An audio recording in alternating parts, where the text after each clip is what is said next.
Let's see what's up. The Love, craziest love theories when Joe ever Rogan goes shared wild. on the Joe Rogan Experience podcast, beginning with episode 1954, where Joe Rogan shares his theory on the afterlife. The theory Okay. that many people have is that death opens up a chemical gateway in the mind. And that chemical gateway takes whatever the soul is, whatever consciousness is, and transports it into this new realm. It allows you, your conscious mind, to access this new realm, which is available to you upon death. And Okay. so a lot of the ancient cultures that did ayahuasca and mushrooms, they would talk about this realm as being like a well of souls, that you encounter disembodied life forms, disembodied spirits. And this has been The DMT it's been a aliens. staple of so many religions. There's so many religions that talk about the afterlife. I mean, I get that you would want to come up with something like that just because you wanted to have some sort of a reason to keep going with the rational mind when you're dealing with the existential angst of a temporary existence, and one day you're just going to be worm food. What's the point of it all? Why don't I end it now? Yeah. It's too much. Life is to live is to suffer. Okay, No, Buddha. there's something waiting for you when it's over. On episode Uh, 1117, I don't Joe know. Rogan is It's weird, but I kind of like the thought that this is it. You know, this is the most we can experience. You know, there's no afterlife. There's no nothing. It makes everything a little more precious in a strange way. Knowing that this is like the moment you have with certain people will help you. Well, it helps me be more present and try and be more present and enjoy this moment, enjoy this time. It's really great. I don't know if there's an afterlife, I guess cool, but if not, then it is what it is. At least absolutely I shocked slightly by enjoyed this crazy the time I had Hitler with theory. the Because a people. lot of people are I like, love. finding Hitler. Get the fuck out of here. Yeah. They found Hitler. He died. Yeah, I mean, Not really? we don't know. Right. That's the. Oh, and is isn't this like the ancient Argentina? aliens. This Um, they declassified a bunch of documents. They both the Okay. So I think he's gonna go with the Argentina theory, which is like when that Hitler didn't die, he just escaped to Argentina. That's why there's a lot of people with blue eyes. Is it blue eyes? But like a lot of like people from the Nazis like went all the way to Argentina, and I think they had a settlement there or something like that.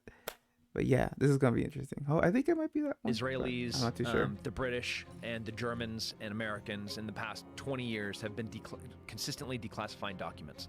And there were a bunch of specifically FBI documents that we were spending millions and millions of dollars actively searching for Hitler after the war, as was... Really? Yeah, like millions of dollars. Like Hoover was like, no, send more FBI agents to South America, to North Africa, go to the Canary Africa. Islands, go to Spain, trying to find out where this guy went. The Russians got the body, and they got his skull. And when they brought it back to Moscow, nobody has ever been able to independently verify who and what this body is.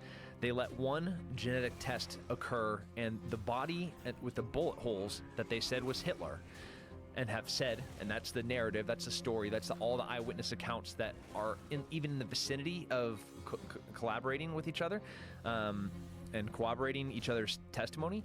Like the closest version, because none of it seems to be very accurate, is that, okay, here's Hitler's skull, and when they did the genetic testing, it's that of a 35-year-old woman. So they're like, oh, well, this isn't Hitler. So what you had in South America, both Chile and Argentina back-to-back had fascist regimes.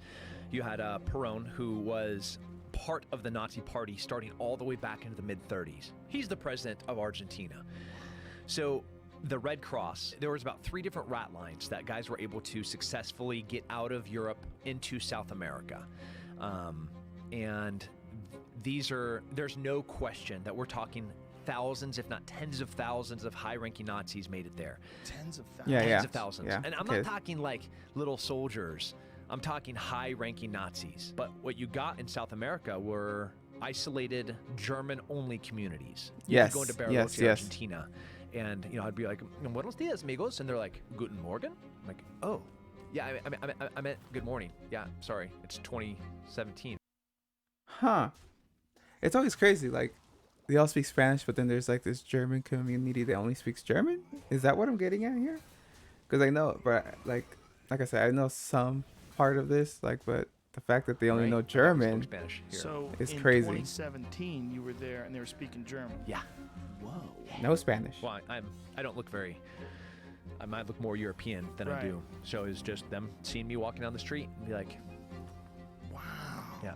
And there's tons of communities. I mean, if you go to Colonia Dignidad, which is now called Via Bavaria, it is only German. Wow. In the center of Chile, in the mountains of Chile, there's no Spanish being spoken there. It is exclusively German. And these are descendants of Nazis.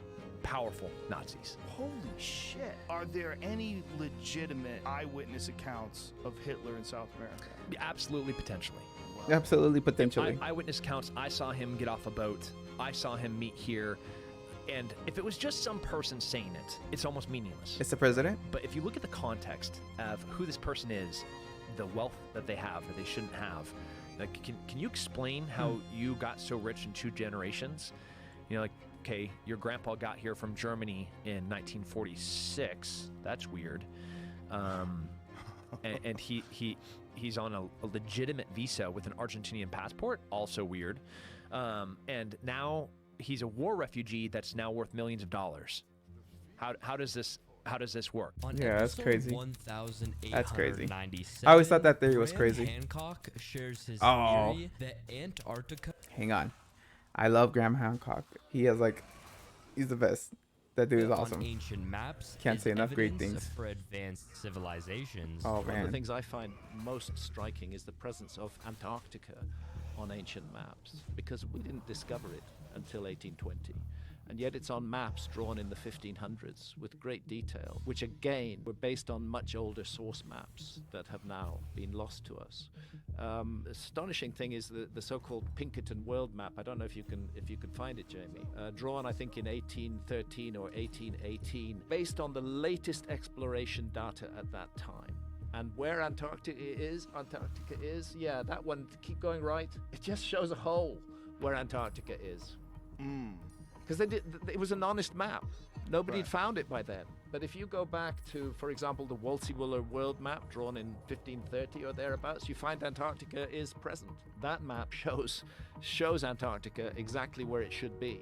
And it shows it, there we go, Antarctica, at the tip of South America, just south of South Africa. And what did they call it back then? Well, they call it the Southern Land, and it's larger than it is today. But it was larger than it is today during the Ice Age. Antarctica was a much bigger. Now, what the fuck is it doing on a map drawn in the 1500s, which we know was based on older source maps when nobody knew it existed in the 1500s?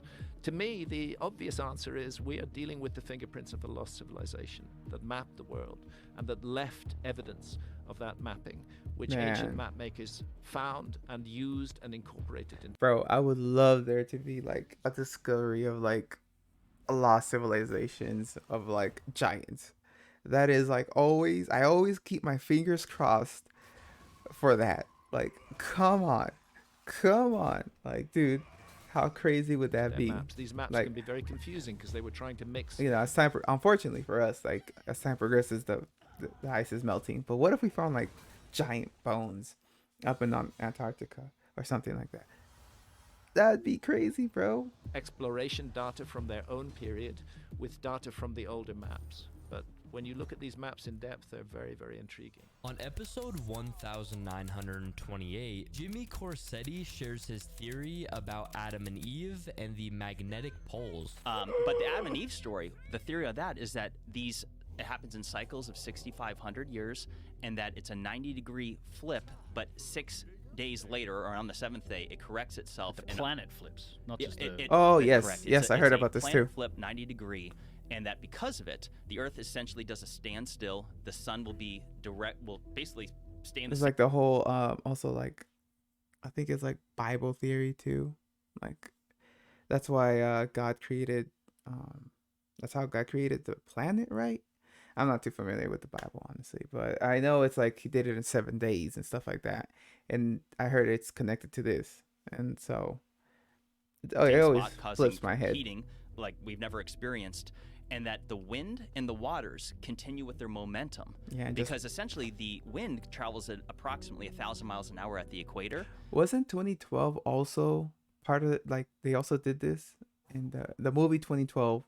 Like there was like a mass pole shift or whatever, and it did it in 7 days. So and the whatnot, theory is that which when is cool. that event happens, it's going to be cataclysmic. And here's the wild thing: is that in that document it says a continental-sized tsunami being 2 miles high.